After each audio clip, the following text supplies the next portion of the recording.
class? Chapter 2. The Circuit. Soledad. That cold early morning, Papa parked the carcachita, our old jalopy, at one end of the cotton field. He, Mama, and Roberto, my older brother, climbed out and headed toward the other end, where the picking started. As usual, they left me alone in the car to take care of Trampita, my little brother, who was 6 months old. I hated being left by myself with him while they went off to pick cotton.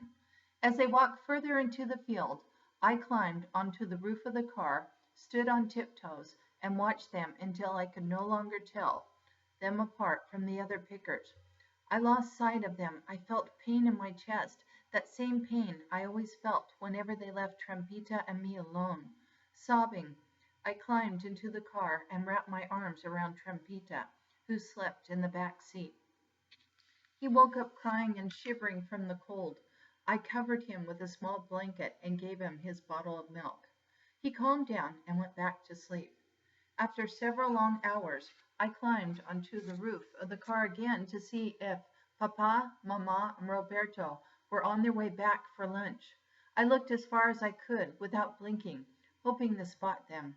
When I finally saw them, my heart started racing. I jumped off the car, fell to the ground, got up, and ran to meet them. I almost knocked Roberto off his feet when I jumped onto him.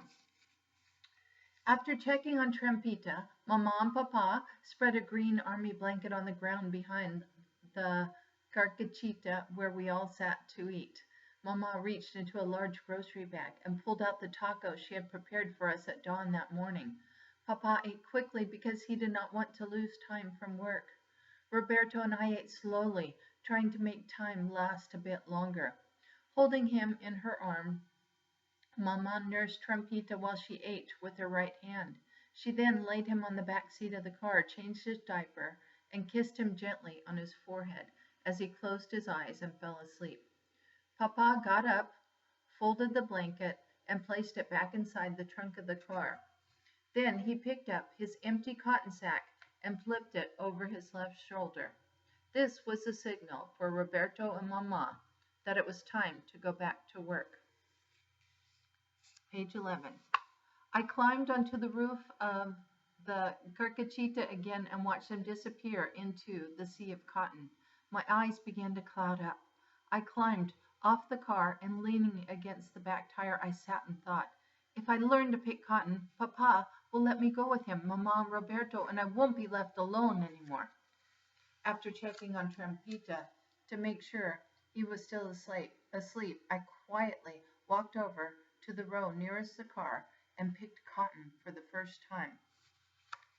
It was not as easy as I thought. I tried to pick with both hands, just like Roberto, but could only pick one cotton boll at a time. I held the cotton shells steady from underneath with my left hand while I picked the bolls with my right hand and piled them on the ground. The shells, sharp prongs, scratched my hands like cat's claws and sometimes dug into the corner of my fingernails and made them bleed. I had trouble reaching the cotton bolls at the very top of the tall plants, so I leaned against the plants, pushed them over with my body until they touched the ground. Then I stood on them while I stooped over and picked the cotton bolls. I had to step off to the side quickly because the plants spring back like a bow, whipping me in the face if I did not move fast enough. At the end of the day, I was tired and disappointed. I had not picked as much cotton as I had wanted to. The pile was only about 2 feet high. Then I remembered Papa saying that we got paid 3 cents a pound, so I mixed dirt clods in with the cotton to make it weigh more. At dusk, Papa, Mama, and Roberto finally returned, and I was about to tell them my surprise when Mama interrupted me. "How is Trampita?" she asked, going straight to the car to check on him. When she opened the car door, she saw him. She was angry. I had been so busy learning to pick cotton, that I had forgotten all about him. Tired from crying, he had fallen asleep after soiling himself and breaking the bottle of milk. "I told you to take care of Trampita," Mama shouted. But look what I did, I said proudly, pointing to my pile of cotton.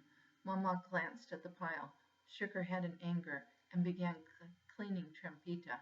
Papa looked at my cotton, grinned slightly, and asked Roberto to help him collect it. His grin quickly turned into a frown when he discovered the dirt clods. He separated them from the cotton, pointing them out one by one as he tossed them on the ground. You should be ashamed of yourself. We could be fired for this, he said. Besides, your job is to take care of Trampita. Is that clear? He continued, placing both hands on his belt buckle. Si, Papa, I answered timidly. I was hurt and confused. Seeking comfort, I walked over to Roberto and whispered to him, Someday I will get to go pick cotton with you, Papa and Mamma. Then I won't be left alone. Roberto put his arm around me and nodded his head.